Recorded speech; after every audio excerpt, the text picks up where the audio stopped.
Anay, Iloilo City Mayor Jed Patrick Mabilog, suwungman ang Anay Chief Accountant kay Executive Assistant sa siyudad sa Bacolod, nalawagan sang presidente nga gabi nga mga empleyado sa gobyerno nga na-dismiss sa pwesto.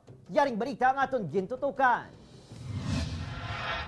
Sa press briefing kagabi, nalakip sa mga topiko ginmensyunar ni Presidente Duterte ang kampanya sa gobyerno kontra sa graft and corruption. Bago matapos ang i-address to the nation, ginbida sa presidente ang ialistahan nga ginalakipan sa masobra 60 ka mga persona nga gindismiss sa pwesto bangod sa korupsyon.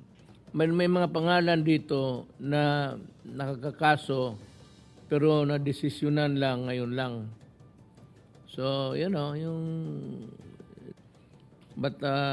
naabutan na sila ng panahon, itong mga ito, na-dismiss ito with finality, ngayon lang itong sa taon na to. Lakip sa mga pangalan ni ginlawag sa presidente si Anay Bacolod City Chief Accountant kag Executive Assistant 3 nga si Eduardo Ravena nga nay tagpamuno sa Cluster in Finance and Business. Sa paggarangkas ng graft cases nga ginatubang ni Ravena, ginsaylo ini bilang Board of Directors sa Bacolod City Water District sang tuig 2018. Hulyo 2020, ginkumpirma ni Attorney Juliana Carbon, General Manager sang Basiwa, nga ginpahibalo ini sang Basiwa Board nga wala na sa pwesto si Ravena. Ginpalagtikan man sa presidente si Anay Iloilo City Mayor Jed Patrick Mabilog. Madumduman, makapila man ini ka beses sa ginhingadlan sa presidente nga isa ka narco politician. Eduardo Ravena, Chief Accountant, Executive Assistant, Bacolod City, Negros Oriental, dismissed.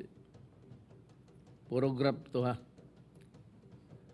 Jed Patrick Mabilog, Mayor, Iloilo City, dismissed for grave misconduct, serious dishonesty, and conduct prejudicial to the best interest of the service. Gintingwaan sang GMA Regional TV nga makuha ang bahin ni Ravena apang wala pa ini nakahatag sang sabat. Samtang sa Facebook post naman ni Marivic Mabilog, asawa ni Anay Mayor Jed Mabilog, ginpahayag sini nga lunsay fabricated charges lang nga gindesisyonan sa mga kaalyado sa presidente ang ginahaboy kay Mabilog. Ginapahayag man sini nga dapat mag-move on na ang presidente. Upod, Kirino Casillo, Adrian Prietos, 1 Western Visayas.